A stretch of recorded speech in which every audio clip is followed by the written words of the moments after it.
We're going to count down. 5, 4, 3, 2. Hey, we're back. We're back up here on the stage. This is Michael James. I'm with Katie Hogan. And we have our wonderful guest and good friend, Connie Voisine. And Connie, I would like you to start off reading from your first book, Cathedral of the North, a poem called The Far North. Well, geez, and then we're going to hit it. And then we're going to talk to you. Yeah, we're going to have her read a poem, because she's one of the best poets around. In the country. And I love you too. That far north. I invented my own sign language. I wrote it down with elaborate descriptions of the positions of my hands and where I touched, how I moved them. The path through the woods behind home was double-rutted from an old tractor, abandoned, and I walked in its grooves. I took out books on flowers. I identified the unbeautiful few that could grow that far north: mustard, hawk's eye, ragwort. And I invented and recorded for each a silent sign. I found a book on eating them and began to eat bark off trees, lick the sap that beaded on their cuts and buds. I dug up thistles and ate the roots, while my mother, without my help, cleaned the house like a woman possessed. I don't care how poor you are, she said, you can at least be clean. The tiny leaves all around me at the bald top of the hill furrowed down to our house. From up there, I watched the mill lose its black crown of sparks, and my mother, big as my thumb at the clothesline, fought sheets from the wind. I knew they weren't clean, that she would always work hard, and each year the mill rolled enough paper so it could go, but didn't, to the moon and back. One of the odd songbirds half finished its song. The guide said, "These leaves are hardy, adore full sun and well-drained soil." I picked 10, rubbed them clean on my pants, and ate them. Sour, bright. The sun slid behind the mill, and mouth dry, I practiced signs to my mother's small figure as she began to mow our acre of lawn. Oh, that was nice. Nice, Connie. Very cool. So, Connie Voisine, this seems to be about you growing up in Maine. How much of it is true? Well, you know, you take the stuff of your life and you turn it into art, and some things get wiggled in between, don't they? Is my mom heroic? Yes. And did you have an acre of lawn? At times, yes. Uh-huh. How many siblings do you have? I know you have one sister. I have one sister here, Cindy, and I have In the two other crowd. siblings. Two other. Mm-hmm. Tell us a little bit about growing up. I kind of, I think of you, I get to see you regularly because we do this basketball in the barrio together, and I read a couple of books about a family, I think the Tourneaus, up there in Maine, and it was like wood chopper guys, and I kind of think of you and your family that way. Tell us what life was like growing up in Maine and way up north in Maine. Right. Well, it's not that far from the Letourneaus, but I would like to think we were a little more organized than that family. Thanks to my those are good mom. books. They are good books, and it is a very different place from Chicago, let's say, or Lake Forest, or Connecticut, or it's I grew up in an extremely remote, rural. It's a hard life there. So when did you start writing poems? Were you that young? Or, were you young when you started? Yeah, and I've always been interested in writing and reading. I think every writer starts as a reader. That's right. And who were your favorite poets as a young woman? Well, I remember in 7th grade, Sister Annie would make us memorize Emily Dickinson. God love Sister Annie. Yeah, I know. Aren't we glad that we memorized Did you have a anything? Sister Annie too? Hopefully everyone does, Yeah. right? Right. So Emily Dickinson, that's a good one to start with. And and I also think that, I think, art does make a person's life meaningful, and the practice of art, the appreciation of art. It gives you a sense of purpose and meaning in your life, even if there isn't a lot of that. It gives you a little sunshine. It does. Mm-hmm. It does. Why do you take pictures, Mike? I'm not sure why I take pictures. The world is like pictures to me. Sometimes they're moving, sometimes they're stills, and when I try to remember things, it's like some image in my mind. And a lot of those images now, as I get older, are things that I actually shot a picture of, or something I wrote down, and I remember it. I saw what you did there, Connie. Interviewing the interviewer. So back to That's you. very good. So That's you're, quite good. You're stuck up there in the wonderful north woods of Maine. How did you end up getting dragged off or going off to Yale? Well, ignorance primarily. That's good. Well, you know, I would say that one thing that was, you know, sort of rammed down all our throats was that education was very important, and again, it's not for everyone. I do think that people come to discover themselves in all kinds of ways, but for me, education was very important, and it's been a part of my life ever since. If you think about it, like I'm an educator now, and you're at New Mexico State, where you teach poetry and writing. Yes, and I really appreciate tenure.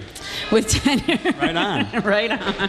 Well, that's important to a woman raising a child. You know, I have a daughter who also went to Yale and also does a lot of poetry, and I know you two have talked. I'm wondering who influenced you while you were in college that sort of steered you on this direction to become a notable poet and a professor of poetry at a major university.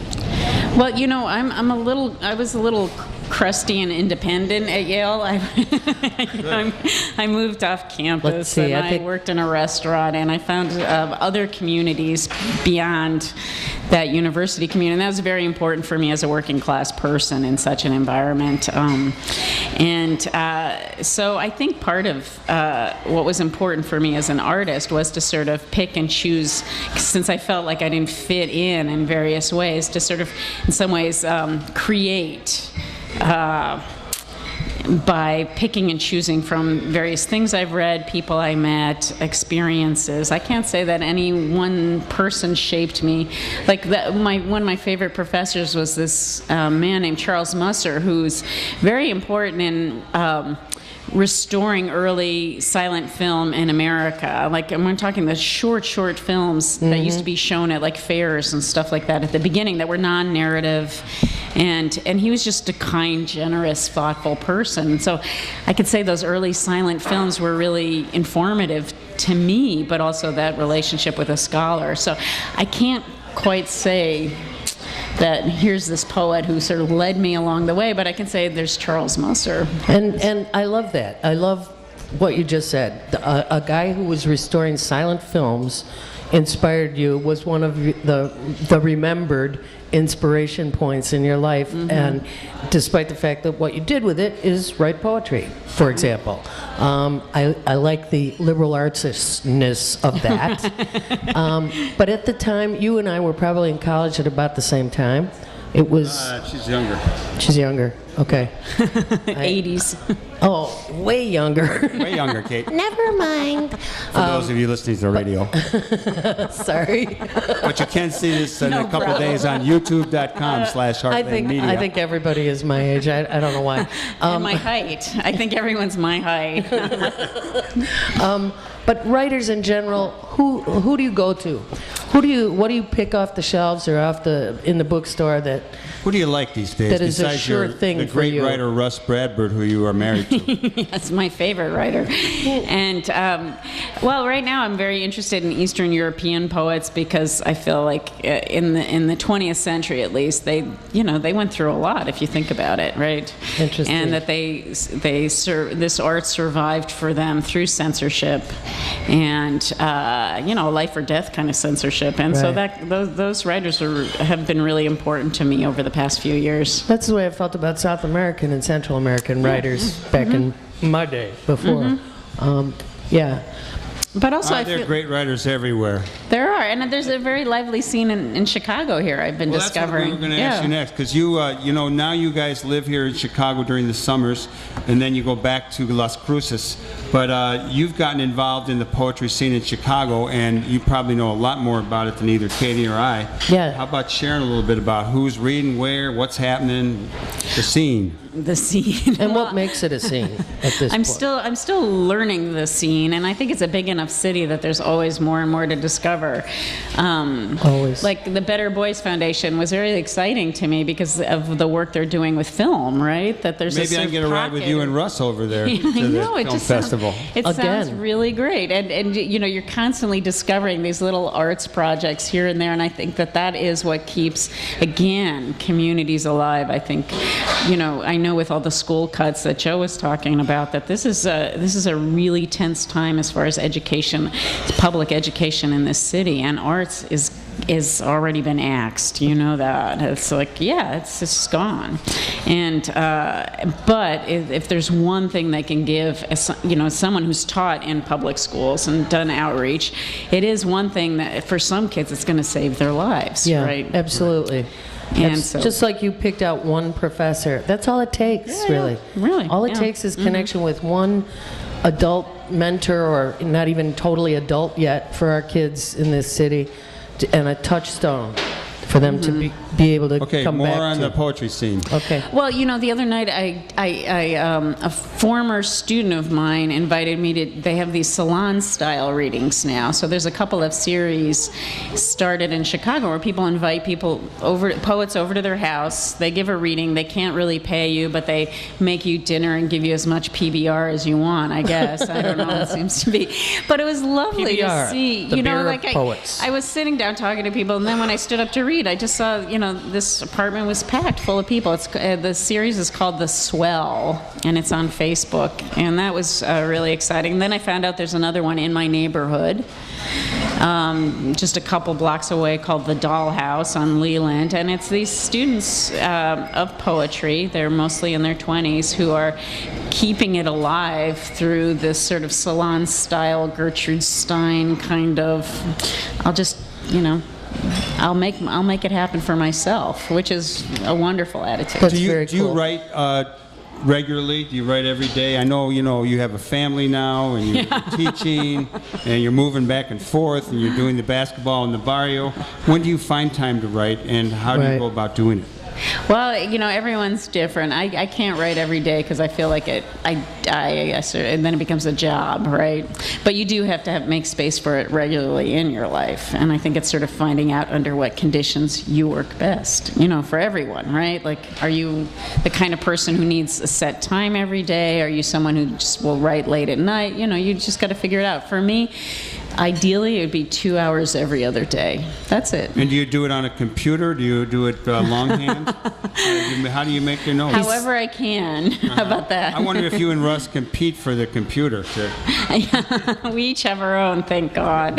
Yeah, that wouldn't work That very would well not at all. work. You know, there's been a certain amount of general public attachment or exposure to poetry, or through the spoken word events that happen a lot in this city that were kicked off. Now probably it might be as old as 20 years, the Poetry Slam thing that originated with Green Mill and some other sites like that. Do you feel like people are more comfortable with poetry? Are people reading poetry books? Are you selling your books by any chance? I hope so. Uh-huh. So does my press. Well, I don't know. You know, I used to lead a writing group for a bunch of women who were over 80 years old. Oh, man. And they were all poets, and they had been, their idea of education was reading poetry, right? Because when they came up, that's what you read. You didn't read novels in school. Right. You read poems. This is what education was. And so they didn't have, you know, I would throw the craziest, most, you know, modern poems at them, and they would sit down and have an idea, and they were completely intimidated by it. And I think that's something that this friend of mine, Tony Hoagland, as a poet, is trying to sort of re-familiarize educators with poetry, because I think what happens is people start feeling like, well, I don't really know what it means, or Right. I can't read that, or in the way that these 80-year-old women were fearless. I love that. Where did you do that, 80-year-old woman? That was in Las Cruces, and it was through a friend of mine named Kevin McElvoy, he ran a senior writing group for 30 years. But there's some women who really wanted to specialize specialize in poetry, so he invited me on. That's But- terrific. Is Michael looking for a poem for you to read? Yeah, I'm looking at her newest book, and there's so many. I like the titles. Maybe you'll Why pick don't a you let- short one. I'll pick a why short don't you one let to Connie- And finish just so the show. everybody knows, you are listening to Live from the Heartland show. We want to thank everyone who makes the show possible. Rocio's downtown on the board. We've got Paul and Mary here doing film. We've got Grant doing the board here. There's a lot of other folks. We're here every Saturday morning, and you can look at earlier editions at youtube.com/heartlandmedia and also on Can TV now. I'm just so happy we finally got Connie on the show. Connie Voisine is our guest right now. She's the author of 2 books of poetry, and mom and teacher, and general all-around great citizen of the Like world. the rest of us, she advocates doing good in the world. The world needs all the good that you do, and she's going to take us out with a poem. This poem I wrote when I was. Do you remember where you were when the Oklahoma City bombing happened? That's probably here. Right. Or It's you an know, easy these guess. sort of cataclysmic events that happen. You know, I'm sure we have our various. You know, like where were you in 9/11? I mean, just those sort of moments where the mundane and the extraordinary and historic events just sort of collide, and how do you integrate that? Like, how do you sort of go from, you know, I was, you know, working in a restaurant and looked up at a television set and just, you know. I remember when Kennedy was killed. I remember that moment. Right, and A just, number of those things. and just, you know, how that day is influenced Read by us it. that poem Okay, I'll read it. It's before called they- Weather Cam, before the we go to the Horizon. gospel show. Okay. On the 10 o'clock news, the weatherman replays the florid day on a loop filmed from the top of the news center building, plays at super speeds the whole day. Suppose he played the real day, the man at the Rainbow Mart singing country with cable, the marrying of ketchups, the polishing of shoes, the wet, rotten leaves pulled from beds of irises in the alleyway, the news flash from Oklahoma City, the chaos blooming as we stand at a counter across the living room, TV left on by accident, catch a radio switch from jazz to this undoing. The newscaster who weeps while she announces there are babies just unburied, alive. You can claim them at the corner of. The phone call from our husbands, wives, lovers, bored and unaware at work to say, it's too long this day. No, he shows us the day from the point of view of the weather cam, pointed at the horizon. A narrow cloud or two whizzes by, the blue shifts in place like a woman who cannot bear her body. And we are overcome by how even these sterling western heavens change. Oh, that was so nice. Thank you. I wanted to ask you, but it's probably too late. How do you manage to teach others to write poetry? But that's too big of a question for 1 minute left. In fact, we got 26 seconds left. So I just want to say, welcome back, Michael. It's good to be back, and I don't have any information on next week's show. All power To the people. But we still have a minute, Kate. So Nope, we have 5 seconds. I'm looking at the official clock. Okay, I'm sorry. Anyhow, we do encourage any people who are regular listeners or new listeners who are enthused about what we do, maybe to come forward and contact either Katie or myself. It's Michael at heartlandcafe.com or Katie at heartlandcafe.com. That's spelled K-A-T-Y. And we're always looking for some more interns and people who want to shoot more footage and video, because we've put this on Can TV and we put it on YouTube. We need help always, and we're looking forward to some people coming forward. And Monday night, August 26th, just a little sneak peek, we're going to have a discussion here with some heavy hitters and some really thoughtful people on political oppression now, here and now in the Obama era.